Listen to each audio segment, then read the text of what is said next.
عن ابن عباس قال قال رسول الله صلی اللہ علیہ وسلم من سمع سمع اللہ به ومن رایا رای اللہ به رواہ مسلم.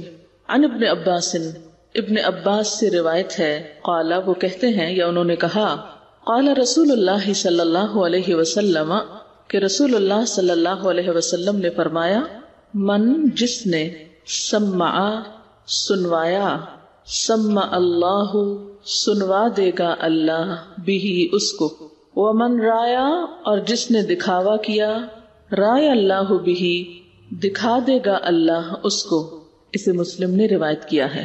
مراد اس سے کیا ہے، معنی کیا ہے کہ جو شخص شہرت کا طالب ہوگا، اپنے اعمال اور اپنے کارنامے دوسروں کو سنائے گا یا دوسروں کو سنانے کا شوق رکھتا ہوگا تاکہ اس کی اہمیت کو لوگ مانے، تو اللہ تعالی قیامت کے دن اسے دوسروں کو سنوا دے گا، یعنی اس کی اصل حقیقت بتا دے گا، اس کا پول کھول دے گا. اور اسی طرح جو شخص لوگوں کو دکھانے کے لیے کوئی کام کرے گا، یعنی دکھاوا کرے گا، ریاکاری کرے گا، تو اللہ تعالیٰ بھی اس کا دکھاوا کر دے گا، یعنی اس کی اصل حقیقت لوگوں کے سامنے لے آئے گا. اللہ تعالیٰ انسان کا دل دیکھتا ہے اور اس کا عمل دیکھتا ہے، یعنی صرف عمل نہیں دیکھتا بلکہ اس کا دل بھی دیکھتا ہے. دل میں کیا دیکھتا ہے؟ دل میں انسان کا ارادہ، اس کی نیت، اس کا عزم، اس کی سوچ، اس کو دیکھا جاتا ہے کہ کسی بھی عمل کے پیچھے انسان کیا چاہ رہا ہے، انسان کے اندر کیا ہے، اس کے دل میں کیا ہے. اور کوئی عمل بھی محض اس کی ظاہریت پر نہیں قبول کیا جاتا بلکہ لازمی طور پر یہ دیکھا جاتا ہے کہ اس کے پیچھے ارادہ کیا تھا، نیت کیا تھی، سوچ کیا تھی، جذبہ کیا تھا، خیال کیا تھا، یہ کام کیوں کیا گیا، اس کا انسینٹیو کیا تھا. تو اگر انسان کے ظاہری عمل اور اس کی نیت میں فرق ہو، بظاہر کچھ دکھا رہا اور اندر کچھ اور چاہتا ہو، تو قیامت کے دن اللہ تعالیٰ اس کے صرف ظاہری عمل کو نہیں قبول کریں گے بلکہ اس کی جو نیت ہوگی وہ سب کے سامنے لا کے دکھائیں گے. کیونکہ اس کو شہرت کا بہت شوق تھا تو اس کی خوب شہرت ہوگی. اس کو بہت شوق تھا کہ لوگوں کو میرے اعمال پتہ چلے، تو اللہ تعالیٰ ان اعمال ہی کو نہیں، ان اعمال کی حقیقت کو بھی کھول کے سامنے رکھ دے گا. کیونکہ سورۃ العادیات میں آتا ہے وَحُصِّلَ مَا فِي الصُّدُورِ، جو سینوں کے اندر ہے وہ حاصل کر لیا جائے گا، ان کو باہر نکال کے لایا جائے گا. تو چونکہ اللہ تعالیٰ دنیا میں ہمارے دل دیکھتے ہیں، قیامت کے دن دلوں کے اندر جو کچھ ہے وہ نکال کے سامنے لایا جائے گا اور اس کے مطابق اعمال کو پرکھا جائے گا. اسی کی وضاحت ایک اور حدیث کرتی ہے. سیدنا معاذ بن جبل سے روایت ہے کہ رسول اللہ صلی اللہ علیہ وسلم نے فرمایا، ما من عبد يقوم في الدنيا مقام سمعة ورياء الا سمع الله به على رؤوس الخلائق يوم القيامة. اس دنیا میں کوئی بھی شخص جو شہرت کی جگہ پر ہو اور ریاکار ہو، یعنی شہرت کے پیچھے ہو، شہرت کی خواہش رکھتا ہو اور اپنی نیکیوں کا خوب پرچار کرتا ہو، اس کا خوب اظہار کرتا ہو اور لوگوں کے سامنے اپنی نیکیوں کے تذکرے اور تبصرے کر کر کے ان سے تعریف کا طالب ہو، تو قیامت کے دن اللہ تعالیٰ سب کے سامنے اس کی حقیقت کو کھول دے گا کہ یہ شخص نیکی کے لیے نہیں کر رہا تھا، یہ تو دکھاوے کے لیے کر رہا تھا، دوسروں کی نگاہ میں اچھا بننے کے لیے کر رہا تھا، لوگوں سے شہرت پانے کے لیے کر رہا تھا. جو شخص دنیا میں نیکی میں مشہور ہونا چاہتا ہے، قیامت کے دن اللہ تعالیٰ اس کے اس جذبے کا بدل اس کو کیا دیں گے کہ اس کی خوب بدنامی کریں گے، اس کی حقیقت کو کھول کر، اس کے دھوکے کو عیاں کر کے، اس کے فراڈ کو سامنے لا کر، جو اس نے اللہ اور بندوں کے ساتھ کیا. وہ اپنی نیکی کے بدلے میں چاہتا کچھ اور تھا، ظاہر یہ کرتا تھا اللہ کی خاطر کر رہا ہے، حالانکہ اللہ کی خاطر نہیں ہوتی تھی.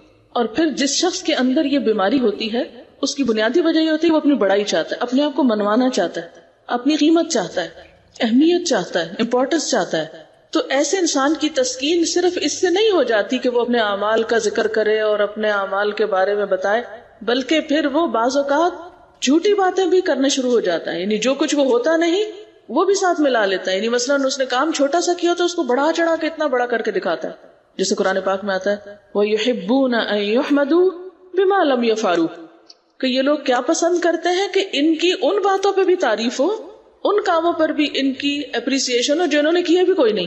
یعنی یہ بیماری پھر ایسی خطرناک بیماری ہوتی ہے کہ جس کی وجہ سے انسان صرف یہاں تک نہیں رکتا کہ وہ اپنے کیے ہوئے ہی کی تعریف چاہے، وہ یہ بھی چاہنے لگتا ہے کہ جو اس نے نہیں کیا اس کا کریڈٹ بھی اس کو مل جائے، لہذا اس میں پھر جھوٹ بھی شامل ہو جاتا ہے، اس میں پھر وہ فخر اور تکبر بھی کرنے لگتا ہے. پھر اس کا انجام کیا ہوتا ہے؟ عبداللہ بن عمر کہتے ہیں کہ رسول اللہ صلی اللہ علیہ وسلم نے فرمایا، من سمع الناس بعملہ سمع اللہ بہ مسامع خلقہ وصغرہ وحقرہ، کہ جو کوئی اپنے بارے میں فخر اور تکبر سے بات کرتا ہے، یعنی اپنے آپ کو بڑا ثابت کرتا ہے اور اپنی تعریفیں اور اپنے منہ میاں مٹھو بنتا ہے اور اپنی پاکیزگی بیان کرتا ہے اور اپنے بارے میں خوب بڑی بڑی باتیں کرتا ہے، کچھ سچی اور کچھ جھوٹی، اور مقصود اس کا کیا ہے کہ وہ اپنے آپ کو بس منوا لے، دوسروں پر ڈومینیٹ کرے، دوسروں کو نیچا کر دے، تو اس کا انجام کیا ہوگا؟ قیامت کے دن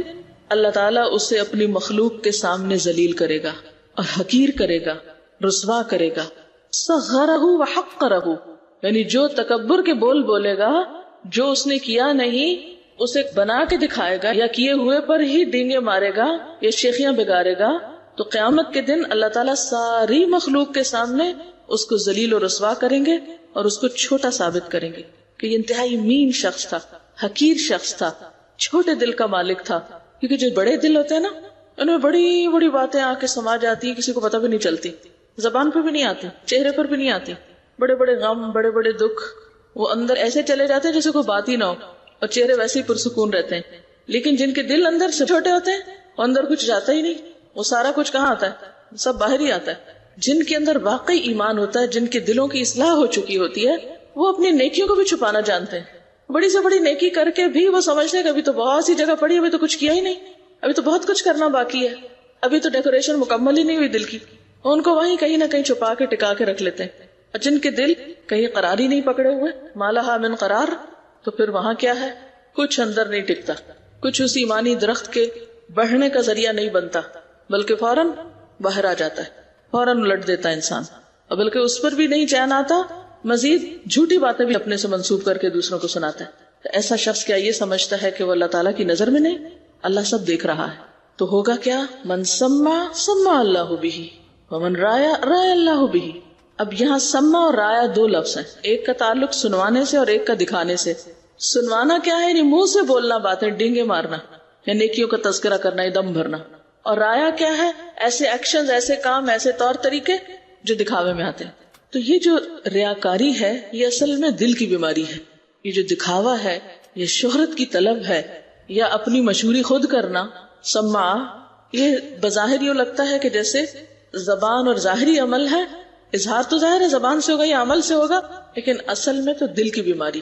اور دل کی بیماریاں چونکہ نظر نہیں آتی، اس لیے ہم عام طور پر ان کو اگنور کرتے رہتے ہیں. اور اس کا بنیادی سبب منافقت ہے، ایمان کی کمزوری ہے، اور یہ سب سے خطرناک بیماری ہے. فی قلوبہم مرض، یہ جو منافقت کی بیماری ہے انتہائی خطرناک ہے. جس کے دل میں اللہ کی محبت ہوتی ہے، یوم آخرت پر ایمان ہوتا ہے، اور اس کو یقین ہوتا ہے کہ مجھے قیامت کے دن میرے اعمال کی جزا ملنے والی ہے، اور میرا رب مجھے دیکھ رہا ہے اور میرے عمل کو جانتا ہے، وہ سنتا ہے، وہ دل کی چھپی ہوئی باتیں بھی جانتا ہے، میرے تنہائی کے عمل کو بھی جانتا ہے.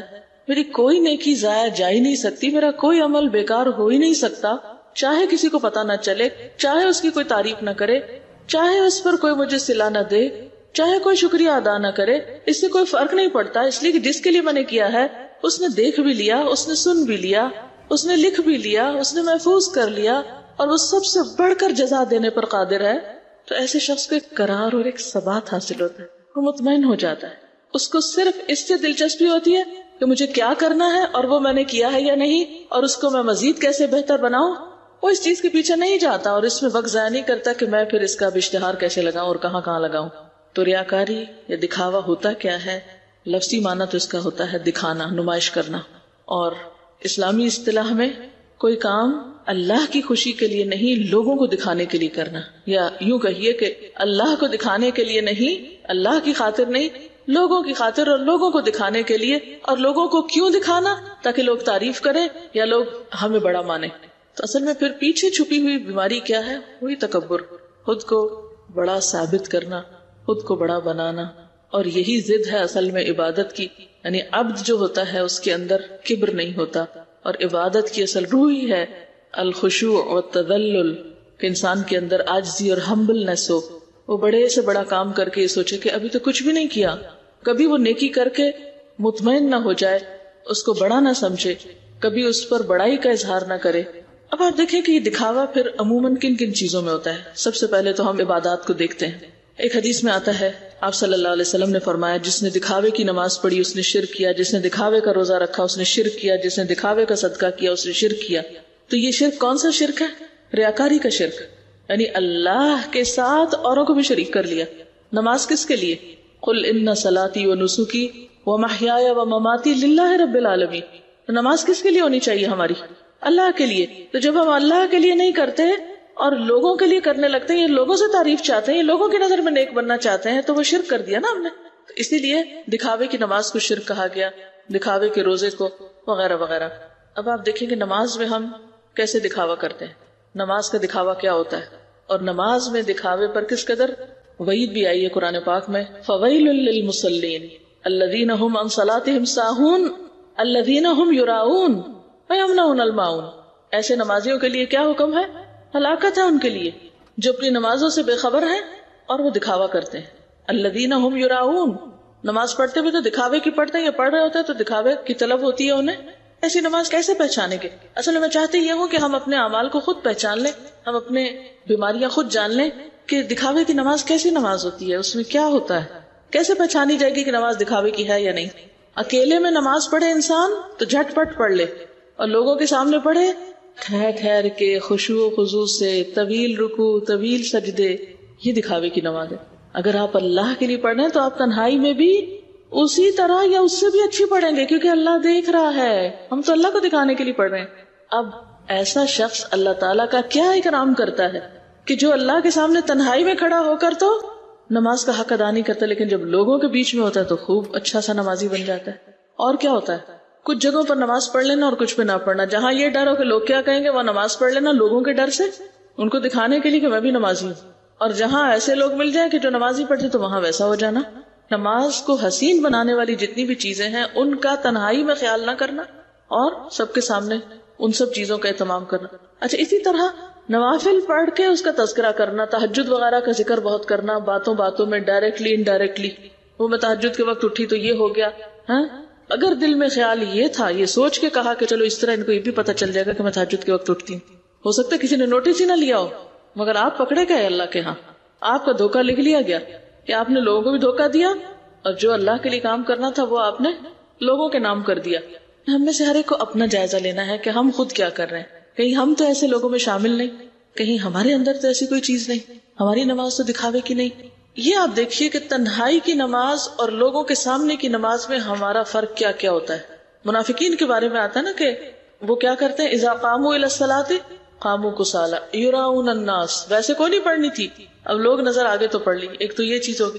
پھر یہ کہ لوگوں کے سامنے تو بہت ایکٹیو ہو کے پڑھی، اکیلے میں ڈھیلے ڈھیلے. لوگوں کے سامنے کھڑے ہو کے پڑھی، ویسے بیٹھ کے پڑھ لی.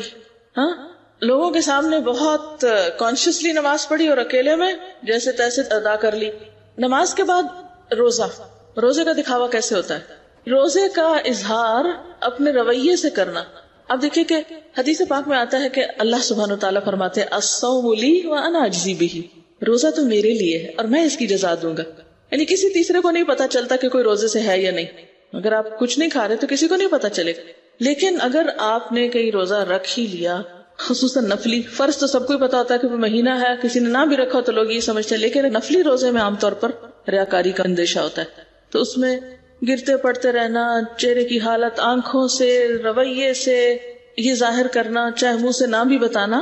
یعنی ایک تو ایک انسان منہ سے بتائے کہ میں تو ہر دوسرے دن روزہ رکھتی ہوں یا ہر جمعرات کو روزہ رکھتی ہوں وغیرہ وغیرہ، اور اس کے علاوہ رویے سے ظاہر کرنا. اسی لیے کیا حکم ہے کہ جو تم میں سے روزہ رکھے وہ کیا کرے، یعنی اپنے حالت کو درست رکھے، تیل ویل لگا کے رکھے، یعنی اس کے رویے سے ظاہر نہ ہو.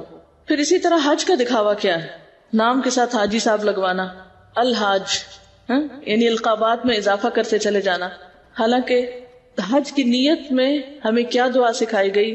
اللہم حجتا لا ریاء فیہا ولا سمعہ. اللہ ایسا حج ہو کہ جس میں نہ ریاکاری ہو اور نہ شہرت کی طلب ہو.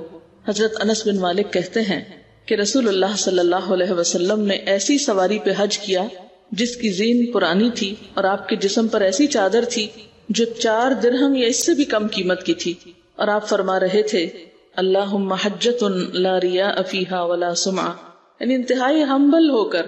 اب کیا ہے کہ بعض اوقات لوگ حج کو بھی ایک اسٹیٹس سمبل بنائے ہوئے ہیں، ایسے گروپ کے ساتھ جانا، ایسے پیکیجز لینا کہ جس میں زیادہ سے زیادہ خرچ آتا ہو۔ تو اسی لیے اس حدیث میں کیا آتا ہے کہ آپ نے جس پیکیج میں حج کیا وہ بے حد سمپل تھا۔ پھر خاص طور پر صدقہ خیرات کی ریاکاری، اس پر تو قرآن نے بھی بہت بات کی ہے۔ اللہ سبحانہ وتعالیٰ فرماتے ہیں یا ایھا الذین آمنوا لا تبطلوا صدقاتکم بالمن والأذى کالذی ينفق مالہ رئاء الناس ولا یؤمن باللہ والیوم الآخر فمثلہ کمثل صفوان علیہ تراب فأصابہ وابل فترکہ صلدا لا يقدرون على شیء مما کسبوا واللہ لا یہدی القوم الکافرین۔ اے ایمان والو، اپنے صدقات کو احسان جتا کر اور دکھ دے کر اس شخص کی طرح خاک میں نہ ملاؤ جو اپنا مال محض لوگوں کو دکھانے کے لیے خرچ کرتا ہے، وہ اللہ اور یوم آخرت پر ایمان نہیں رکھتا۔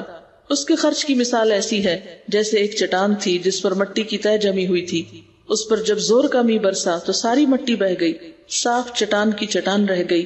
ایسے لوگ اپنے نزدیک خیرات کر کے جو نیکی کماتے ہیں اس سے کچھ بھی ہاتھ نہیں آتا، اور اللہ تعالیٰ کافر قوم کو ہدایت نہیں دیتا۔ پھر اسی طرح صدقات میں عموماً ہم کیا کرتے ہیں جب کسی کے ساتھ لین دین کا معاملہ ہوتا ہے، کیسے پتہ چلتا ہے کہ ہم ریاکاری کر رہے ہیں؟ ریاکاری کے انداز کیا ہوتے ہیں؟ ایک تو لوگوں کے سامنے اس کا تذکرہ کرنا، دوسرا یہ کہ دکھا کر دینا، پھر جتانا شروع ہو جاتا ہے انسان۔ خاص طور پر اگر آپ کوئی پرومیننٹ فگر ہوں تو پھر دیتے ہوئے تصویریں بنانا، اور جب تصویریں بن رہی ہوں تب تو کام کرنا، اور جب تصویروں کا سیشن ختم ہو جائے تو دوسروں کے حوالے ڈسٹریبیوشن کر کے خود چلتے بننا۔ بعض اوقات باقاعدہ اناؤنس کرانا، مسجدوں میں اناؤنس بھی ہو رہا ہوتا ہے نا کہ فلاں صاحب نے 5 روپے دیے۔ اگر تو صرف اس لیے بتایا جا رہا ہے کہ دوسروں کو شوق ہو وہ تو ٹھیک ہے، لیکن اگر کوئی شخص صرف اس لیے جا کے پیسے دے کہ میرا نام اناؤنس ہو، اور اگر نام اناؤنس نہ ہو یا لوگوں کے سامنے ذکر نہ کیا جائے تو ہاتھ روک لے۔ بعض لوگ صدقہ کرنے سے پہلے ہر دوسرے تیسرے بندے سے پیسوں کے اماؤنٹ بتا کے ذکر کریں گے کہ یہ میرے پاس اتنے پیسے ہیں، بتاؤ میں کہاں کروں۔ تو یہ بھی انڈائریکٹلی کیا ہے، یعنی دکھانے ہی کی ایک خواہش اندر چھپی ہوئی جو دینے سے پہلے ہی شروع ہوگی ریاکاری۔ کچھ لوگ اسپیسیفک لارج اماؤنٹ دیتے ہیں تاکہ ان کا نام ایک خاص لسٹ میں آ جائے، یا کسی خاص اسپتال کے اوپر ان کے نام کی پلیٹ لگ جائے، یا کسی خاص جگہ پر ان کا ذکر کیا جائے، یا ان کے نام سے کوئی میموریل ٹرسٹ بنے۔ اسی طرح جب لوگ دیکھ رہے ہوتے ہیں تو دیتے ہیں، اور اگر کوئی نہ دیکھے تو دیتے بھی نہیں ہیں۔ شادی بیاہوں میں جب لوگوں کی تعریف لینی ہوتی ہے تو خوب خرچ کرتے ہیں، اور ویسے کوئی گھر میں آ جائے تو پانی بھی نہیں پوچھتے۔ یہ جتنے بھی معیار ہیں ان میں سے اپنے آپ کو پرکھ لیں اور ان عادتوں کو چھوڑ دیں، دیٹس اٹ۔ یہی آئینہ تو ہم سب کو دیکھنا ہے، ٹھیک ہے نا۔ ریاکاری صرف عبادات میں نہیں ہوتی، ریاکاری ہر معاملے میں ہو سکتی ہے، مثلا تعلیم اور تعلم میں ہو سکتی ہے، سیکھنے سکھانے میں ہو سکتی۔ کیسے؟ استاد کی طرف بہت غور سے اس لیے دیکھنا، یہ مقصد نہیں ہوتا کہ بات سمجھیں، یہ مقصد ہوتا ہے کہ ہم استاد کے منظور نظر بن جائیں۔ حدیث میں آتا ہے من تعلم علما مما يبتغى به وجه الله لا يتعلمه الا ليصيب به عرضا من الدنيا لم يجد عرف الجنة يوم القيامة يعني ريحها، رواہ ابو داؤد۔ کہ جو شخص ایسا علم حاصل کرے جس سے اللہ کی رضا حاصل کی جاتی ہے لیکن وہ اس کو دنیا کے فائدے حاصل کرنے کے لیے سیکھتا ہے تو قیامت کے دن ایسا شخص جنت کی خوشبو بھی نہ پا سکے گا۔ خاص طور پر دین کا علم جس کا مقصد کیا ہونا چاہیے سیکھنے کا کہ اللہ کی رضا حاصل ہو، اور جو شخص اللہ کی رضا کی بجائے دنیا کے فائدے حاصل کرنے کے لیے اور دنیا کی کوئی کمائی کرنے کے لیے دین کا علم حاصل کرتا ہے قیامت کے دن جنت کی خوشبو بھی نہ پائے گا، کہاں یہ کہ اس کو وہ علم صدقہ جاریہ بنے یا اس سے فائدہ حاصل ہو۔ اسی طرح ایک اور حدیث میں آتا ہے، حضرت جابر سے روایت ہے کہ رسول اللہ صلی اللہ علیہ وسلم نے فرمایا علم اس لیے نہ حاصل کرو کہ علماء کا مقابلہ کر سکو یا بے وقوفوں سے جھگڑے کرو، یا یہ کہ مجلسوں میں تمہاری عزت ہو، تمہیں چنا جائے، بلند مقام پہ بٹھایا جائے، یعنی مراد اس سے یہ ہے۔ تو جو اس لیے یہ سب کرے گا اس کے لیے آگ ہے۔ فمن فعل ذلك فالنار النار، اس کے لیے تو آگ ہی آگ ہے کہ جس کے یہ مقاصد و علم حاصل کرنے کے کہ وہ بڑا بن سکے یا لوگوں میں اس کی بڑی اہمیت ہو یا اس کو کرسی صدارت پہ بٹھایا جائے یا یہ کہ اس کے نام کے ساتھ کوئی بڑے بڑے ٹائٹل اور علامہ وغیرہ لگائے جائیں۔ اسی طرح معاملات میں بڑی ریاکاری ہوتی ہے۔ مثلا ساس بیمار ہے، بہو سارا دن خبر نہ لے، جس وقت شوہر آئے تو ساس کے آگے پیچھے ہو جائے۔ یہ عمل کیا ہے؟ شوہر کو دکھانے کا کہ میں تمہاری ماں کی بہت کیئر کرتی ہوں تاکہ اس کے بدلے میں کیا حاصل کرے؟ شوہر کی توجہ. اور معاملات میں کیسے ریاکاری ہوتی ہے. عید الاضحیٰ کے موقع پر قربانی کے بکرے جو ہیں وہ لا کے پہلے باندھنا کہ شور مچائیں تو ہمسایوں کو پتہ چلے کہ ہم بھی قربانی کر رہے ہیں. اور جہیز کا دکھاوا، کسی کی بھی مدد، خدمت، عیادت، تعریف، خوشامد اس غرض سے کرنا کہ اس سے کچھ مفاد حاصل ہو جائے. ویسے پرواہ نہ کرنا، پوچھنا ہی نہیں، لیکن اگر کوئی غرض ہے، مقصد ہے تو پھر چاپلوسی کرنا. گفتگو میں کا لفظ بہت یوز کرنا. کسی کو گھر پہ بلایا، کھانا کھلایا، اس کو خوب خوشامد کرنا، یہ کھائیں، لیکن جب چلے جاتے یہ دیکھو کتنے لالچی تھے، سب ختم کر کے چلے گئے. اس طرح کی گھٹیا حرکتیں کرنا. یعنی اخلاق میں بھی، اخلاق صرف وہاں برتنا جہاں جواب میں کچھ ملے گا، اور وہاں سارا اخلاق بھول جانا جہاں کوئی ہمارے ساتھ اخلاق نہ برتے. حضرت ابن عمر کہتے ہیں کہ ان سے کچھ لوگوں نے کہا کہ ہم اپنے حکمرانوں کے پاس جاتے ہیں تو ہم ان سے اس کے برعکس باتیں کرتے ہیں جو ہم ان کے پاس سے باہر آ کے کرتے ہیں. یعنی ہم اپنے بڑوں کے پاس جاتے ہیں، حکمرانوں کے پاس جاتے ہیں تو ان کے سامنے ہم بہت عزت سے، بڑے اچھے سے بات کرتے ہیں، اور باہر آ کے کیا کرتے ہیں؟ اور طرح نام لینا. بعض اوقات ایسا بھی ہوتا ہے نا کہ جیسے کسی کے سامنے تو اس کو باجی، آپا، خالہ، پتہ نہیں کیا کیا کہنا، اور بعد میں اس کا نام لے لے کے بلانا. یعنی سامنے تو بڑے احترام کے لقب بولنا، اور بعد میں ایسے ہی بس عام انداز میں نام لینا. یہ بھی اسی میں آتا ہے. تو حضرت ابن عمر کہتے ہیں ہم اس رویے کو آپ صلی اللہ علیہ وسلم کے زمانے میں نفاق شمار کرتے تھے، یہ منافقت تھی. اچھا، اسی طرح ٹیلی فون اٹینڈ کرتے ہوئے ماتھے پہ بل اور ناک بو چڑھانا اور مصیبت کے مارے پٹخانا ہاتھ، یہ کیا وہ کیا، اور جب ہیلو کیا حال ہے بہت اچھے سے بن جانا، یہ بھی منافقت ہے، یہ بھی ریاکاری. یعنی آپ اس کے سامنے کچھ ہے، ویسے آپ انتہائی سٹ پٹائے ہوئے تھے اور بہت ہی برا بلا کہہ رہے تھے. اسکول کالج میں ٹیچرز کے سامنے تو بہت شرافت سے، ادب سے، احترام سے بیٹھنا، کلاس سے نکلتے ہی ان کی وہ خبر لینا اور ان کے نام رکھنا اور ان کی نقلیں اتارنا، اور یہ سب بھی اسی میں آتا ہے. نہ صرف یہ کہ ٹیچرز بلکہ بڑے، مثلاً عام طور پر خواتین اپنی ساس کی، نند کی اور سسرالی رشتہ داروں کی بچوں کے سامنے خوب برائیاں کرتے ہیں. جب خود سامنے جاتے ہیں تو بہت اچھے سے، اور بچے تضاد دیکھتے ہیں کہ یہ کیا ہو رہا ہے، ابھی تو اماں یہ کہہ رہی تھی اور ابھی اماں ایسے نظر آ رہی ہے. وہ ایسی اماں کا احترام کہاں سے کریں؟ پھر ماں کہتی ہے کہ بچے میرا ادب نہیں کرتے. وہ کیوں کریں جب آپ خود ہی اپنا احترام نہیں کرتے؟ جیسے کوئی بیٹی کا رشتہ لینے کے لیے آئے تو اس کے سامنے بیٹی کی جھوٹی تعریفیں کرنا اور یہ کہنا یہ بیٹی نے بنایا، یہ بیٹی کا کارنامہ ہے، یہ فلاں ہے، حالانکہ اس کی کچھ حقیقت نہ ہونا. بیٹی کو بھی پتا جھوٹ بولا جا رہا ہے، ان کو بھی پتا جھوٹ بولا جا رہا ہے. اچھا، وجوہات کیا ہوتی ہیں اس کی؟ سب سے پہلے تو یہی کہ شہرت کی خواہش، جو حدیث کا اصل موضوع ہے. شہرت کی خواہش، تعریف کی خواہش، نفس پرستی، خود کو بڑا ثابت کرنے کی خواہش، خود کو منوانے کی خواہش. نبی صلی اللہ علیہ وسلم نے فرمایا ثلاث مہلکات، تین چیزیں ہلاک کرنے والی. ہون متبع، ایسی خواہش نفس جس کی پیروی کی جائے، یہ انسان کو ہلاکت میں ڈال دیتی. وشح مطاع، دل کی تنگی جس کی اطاعت کی جائے. واعجاب المرء بنفسہ، اور انسان کا اپنے بارے میں تعجب میں مبتلا ہونا، خوش فہمی میں خود کو بہت اچھا سمجھنا، یعنی اوور ایسٹیمیٹ کرنا، یعنی خود پر پھولنا. اور فرمایا وہی اشدہن، اور یہ سب سے سخت بات ہے کہ کوئی شخص اپنے آپ کو بڑی چیز سمجھے.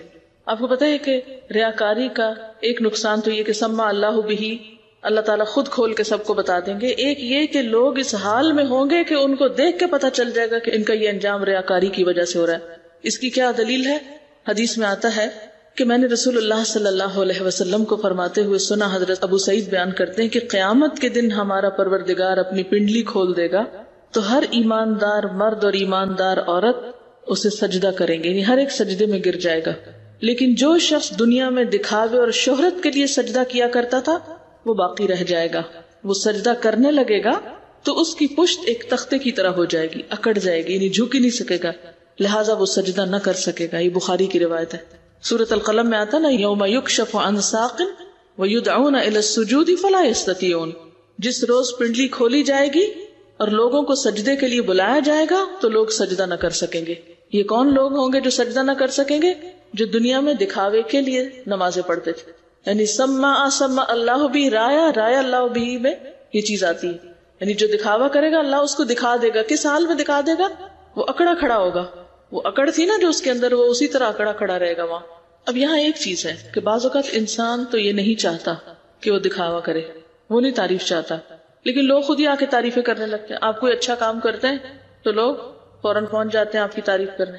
تو ایسے میں پھر کیا ہے، پریشانی ہوتی ہے انسان کو کہ میں تو چھپ کے رہنا چاہتا ہوں، کیونکہ ان اللہ یحب العبد الغنی الخفی التقی. اللہ اس بندے سے محبت رکھتا ہے جو چھپے ہوئے عمل کرتا ہے، غنی بے نیازی سے کام کرتا ہے، کسی کی تعریف اس کو نہیں چاہیے، تقی تقوی والا ہے. نہ تو اس کو دکھاوا کرنا ہے، نہ کسی سے تعریف چاہنی ہے، بالکل بے نیاز بے پرواہ ہے لوگوں سے. اسے بس اتنا پتہ ہے کہ اسے کیا کرنا اور وہ کرتا چلا جاتا ہے. ایسے بندے سے اللہ محبت کرتا ہے. اب ایک بندہ خود نہیں پسند کرتا کہ اس کی تعریف کی جائے، لیکن جب اچھے کام کرتا ہے تو لوگ خود ہی تعریف کرنے آ جاتے ہیں. حضرت ابو ذر سے روایت ہے کہ رسول اللہ صلی اللہ علیہ وسلم سے پوچھا گیا، ارأیت الرجل يعمل العمل من الخیر ويحمده الناس علیہ قال تلک عاجل بشر المؤمن. کہ آپ کا کیا خیال ہے کہ ایک شخص کو نیکی کا کام کرتا ہے اور لوگ اس کی تعریفیں کرنے لگتے ہیں؟ تو فرمایا کہ یہ مومن کو جلد ملنے والی خوشخبری ہے، یعنی دنیا میں قبولیت عمل کی نشانی ہے. یعنی ایک خوشخبری تو آخرت میں ملے گی نا، ایک خوشخبری دنیا میں مل جاتی. جب آپ اچھا کام کرتے ہیں تو جسے خوشبو کا ڈھکن کھلتا ہے تو وہ خوشبو تو پھیل ہی جاتی ہے. انسان بے نیاز ہو کر رہے، بے پرواہ ہو کر رہے، تنہائی میں اور سب کے سامنے تعریف ملنے پر اور نہ ملنے پر، اپریسیشن یا اکنالجمنٹ یا انکریجمنٹ کے ہونے یا نہ ہونے میں اس کے عمل میں فرق نہ ہے، وہ اپنا کام کرتا چلا جائے. پہچان یہی ہے نا ریاکاری کی، کہ جب لوگوں کے سامنے ہو تو کام تیز کر دے، تعریف ملے تو خوب کام کرے، تنقید ہو تو ہمت ہار کے بڑھ جائے، کام اٹھا پھینکے، مجھے کیا ملا صلہ، میں نے ایسے ہی اپنے آپ کو اتنا کھڑایا، اتنی محنت کی، اتنا کام کیا اور مجھے کیا ملا، بیزتی. یہ لو یہ پڑا ہے کام. اب اس حدیث کا ایک اور پہلو ہے جو دنیاوی اعتبار سے، یعنی ہم نے اب تک اس کی تفسیر اس اعتبار سے کی کہ جو شہرت چاہے گا اللہ اس کو قیامت کے دن شہرت دے دے گا اور اس کی خوب بدنامی کرے گا، اس کا پول کھول دے گا، اس کی حقیقت سامنے آئے گی. عام طور پر محدثین نے اسی انداز میں اس حدیث کو ایکسپلین کیا. لیکن اگر غور کیا جائے تو اس کا ایک اور معنی بھی بنتا ہے، اور وہ کیا ہے کہ جو شخص شہرت چاہتا ہے کسی عمل پر تو دنیا میں اللہ تعالیٰ دے دیتا ہے اس کو تھوڑی بہت جتنی دینی ہوتی ہے. جیسے کہ سورۃ الشورى میں آتا ہے، من کان یرید حرث الآخرۃ نزد له فی حرثہ ومن کان یرید حرث الدنیا نؤتہ منہا وما له فی الآخرۃ من نصیب. کیا معنی ہے اس آیت کا؟ جو کوئی آخرت کی کھیتی چاہتا ہے اس کی کھیتی کو ہم بڑھاتے ہیں. ایک دانہ 700 بنتا ہے نا، ہم اس کو بڑھا دیتے ہیں. اور جو دنیا کی کھیتی چاہتا ہے اسے ہم دنیا میں ہی دے دیتے ہیں. سمع اللہ بہ، جو شہرت چاہتا ہے، تعریف چاہتا ہے، لوگوں سے ریوارڈ چاہتا ہے، جزا چاہتا ہے، شکریہ چاہتا ہے، دلوا دیتے ہیں ہم اس کو جتنا ہم چاہتے ہیں، اس کو یہی مل جاتا ہے اور آخرت کے لیے کچھ بھی نہیں بچتا. وما لہ فی الآخرۃ من نصیب. ایسا شخص آخرت میں خالی ہاتھ پہنچتا ہے. اس کی وضاحت ایک حدیث بھی کرتی ہے، اور وہ کیا ہے؟ حضرت ابو ہریرہ رضی اللہ تعالیٰ عنہ کہتے ہیں کہ رسول اللہ صلی اللہ علیہ وسلم نے فرمایا، قیامت کے دن سب سے پہلے جن لوگوں کا فیصلہ کیا جائے گا ان میں ایک وہ آدمی ہوگا جو شہید ہو گیا تھا. بس اسے پیش کیا جائے گا، اللہ تعالیٰ اسے اپنی نعمتیں یاد کرائے گا، وہ انہیں پہچان لے گا. اللہ تعالیٰ فرمائے گا، تو نے ان نعمتوں کی وجہ سے کیا عمل کیا، یعنی اتنا کچھ پا کے پھر کیا کیا؟ وہ عرض کرے گا، میں نے تیری راہ میں جہاد کیا یہاں تک کہ شہید ہو گیا. اللہ تعالیٰ فرمائے گا، تو نے جھوٹ کہا، تو اس لیے لڑا تھا کہ تجھے بہادر کہا جائے، بس تجھے بہادر کہہ لیا گیا. سما اللہ بھی، دنیا میں تمہیں شہرت مل گئی، تم شہرت چاہتے تھے نا، شہرت مل چکی تم کو، بس اس کی بابت حکم دیا جائے گا تو اسے منہ کے بل گھسیٹا جائے گا اور جہنم میں ڈال دیا جائے گا. دوسرا وہ شخص ہوگا جس نے علم حاصل کیا، دوسروں کو بھی سکھایا، قرآن پڑھا، بس اس کو پیش کیا جائے گا، اللہ تعالیٰ اس کو اپنی نعمتیں یاد کرائے گا، وہ انہیں پہچان لے گا، ہاں یہ سب کچھ مجھے ملا تھا، یہ ذہانت، یہ عقل، یہ بصیرت، یہ دنیا کی فیسلٹیز، نعمتیں، یہ سب. اللہ تعالیٰ پوچھے گا، تو نے پھر ان نعمتوں کو پا کے کیا کیا؟ وہ کہے گا، میں نے علم سیکھا، دوسروں کو سکھایا، تیری رضا کے لیے قرآن پڑھا. اللہ تعالیٰ فرمائے گا، تو نے جھوٹ کہا، تو نے تو علم اس لیے حاصل کیا تھا کہ تجھے عالم کہا جائے، اور قرآن اس لیے پڑھا تھا کہ تجھے قاری کہا جائے، تو وہ تجھے کہہ دیا گیا. سما اللہ بھی، دنیا میں سنوا دی گئی تمہاری شہرت، تو اس کے بارے میں حکم دیا جائے گا تو اسے بھی منہ کے بل گھسیٹا جائے گا، جہنم میں ڈال دیا جائے گا. تیسرا وہ شخص ہوگا جس کو اللہ نے کشادگی عطا فرمائی، یعنی بہت مال دیا، ہر طرح کے مال سے نوازا، اسے پیش کیا جائے گا، اللہ تعالیٰ نعمتیں یاد کرائے گا، وہ پہچان لے گا. اللہ تعالیٰ فرمائے گا، ان کی وجہ سے کیا کام کیا؟ وہ کہے گا، میں نے تیری پسند کی کوئی راہ نہیں چھوڑی کہ میں نے اس میں خرچ نہ کیا ہو، یعنی ہر جگہ دیا. اللہ تعالیٰ فرمائے گا، تو نے جھوٹ بولا، تو نے تو اس لیے کیا کہ تم سخی کہلاؤ، بس وہ کہہ دیا گیا. پھر اس کے بارے میں حکم دیا جائے گا اور اسے منہ کے بل گھسیٹا جائے گا اور جہنم میں ڈال دیا جائے گا. تو بات یہ ہے کہ اگر کوئی دنیاوی شہرت کے لیے کام کرتا ہے تو اللہ تعالیٰ دنیا میں دے دیں گے اس کو جتنا چاہیں گے، لیکن آخرت میں پھر اس کے لیے کوئی حصہ باقی نہ رہے گا. لہٰذا اب ہم سب کو یہ سوچنے کی ضرورت ہے کہ ہمارے عمل کے پیچھے کیا ذہنیت ہے، ہمارے دل کا حال کیا ہے. تو اگین ہمیں کیا چیک کرنے کی ضرورت ہے؟ جب اللہ ہمارے دل دیکھ رہا ہے تو ہمیں بھی اپنے دلوں کو دیکھتے رہنا چاہیے کہ وہاں کیا ہے. صرف ظاہری عمل قابل قبول نہ ہوگا جب تک کہ دل شریک نہ ہوگا. اچھا، آج کی ایک ٹپ ہے، کوئی ایک ایسا عمل جو آپ بس صرف اللہ کے لیے کریں اور کسی کو بھی نہ پتا ہو. آج سے اپنی زندگی میں کوئی ایک ایسا نیک کام شروع کریں کہ جو اللہ کے سوا کسی کو نہ پتا ہو، کسی سے ذکر بھی نہ کریں، بھول کے بھی نہ کریں، اور جب قیامت کے دن کل آپ جائیں تو وہ محفوظ صحیح سلامت آپ کے سامنے ہے اور آپ دیکھ کے خوش ہو جائیں اور واقعی یہ کہہ سکیں کہ اللہ یہ تیرے لیے تھا. کم از کم ایک عمل، زیادہ تو جتنا چاہیں کر لیں لیکن کوئی ایک عمل. بہت اچھا سوال ہے. کیا شوہر کی محبت حاصل کرنے کے لیے ان کے کام ان کے سامنے کرنا اور ان کو احساس دلانا کہ میں ان کے لیے کام کر رہی ہوں، یہ بھی ریاکاری میں آتا ہے؟ میرا خیال ہے یہ کنسرن شو کرنے میں آتا ہے، یہ ریاکاری میں نہیں آتا. کیونکہ شوہر اور بیوی کے تعلقات میں یا والدین اور اولاد کے تعلقات میں اپنی محبت کا اظہار کسی بھی طریقے سے کرنا کہ جس سے تعلق مزید مضبوط ہو، یہ دکھاوے میں نہیں آئے گا. یعنی ایک اسٹرانگ ریلیشن شپ بلڈ کرنا مقصود ہے نا اس میں. ان کو ڈومینیٹ کرنا مقصود تو نہیں کہ میں آپ سے اچھی ہوں کیونکہ میں یہ کام کر رہی ہوں، یہ مقصد تو نہیں ہے نا. یا اپنے آپ کو اچھا ثابت کرنا اس سینس میں نہیں ہے. اگر وہ امپورٹنٹ ہے آپ کے لیے تو اس میں آپ اپنی امپورٹنس نہیں، ان کی امپورٹنس کو سامنے رکھے ہوئے تو کوئی حرج نہیں. سمجھے اس بات کو؟ اس میں پھر فرق ہو جائے گا. اصل میں دکھاوا کیا ہے؟ خود کو نمایاں کرنا، خود کو اچھا ثابت کرنا. دیکھیں نا، مثلا کوئی آپ کے گھر آتا ہے، آپ اس کو اچھی جگہ بٹھاتے ہیں یا اچھا کھلاتے ہیں یا وٹ ایور، ایک محبت کے اظہار کے طور پہ کر رہے ہیں، نہ کہ احسان جتانے کے لیے اور نہ ہی اپنے آپ کو بڑا ثابت کرنے. اور ایک مہمانداری کیا ہوتی ہے کہ کوئی مہمان آئے، انہیں مہمان سے غرض نہیں ہوتی، انہیں سارا وقت اس سے غرض ہوتی ہے کہ میز کیسے لگ رہا ہے، ہم خود کیسے لگ رہے ہیں اور کیا ہر چیز ٹھیک ٹھاک ہے. اب یہ فرق ہے نا، کام ایک ہی ہے لیکن دونوں رویے فرق ہیں. ایک ہے مہمان کی اکرام اور تعظیم اور احترام اس لیے کرنا کہ اس کو تکلیف نہ ہو، اس کو اہمیت دی جا رہی ہے، اور ایک وہی کام کرنا مگر اپنی اہمیت جتانے کے لیے کہ یہ ہماری جا کے باہر تعریف کرے کہ ہم نے ایسی ایسی مہمانداری کی تھی ان کی. اب اس میں آپ دیکھ لیجئے کہ آپ کیا چاہتے ہیں. سبحانک اللہم و بحمدک، نشہد ان لا الہ الا انت، نستغفرک و نتوب الیک.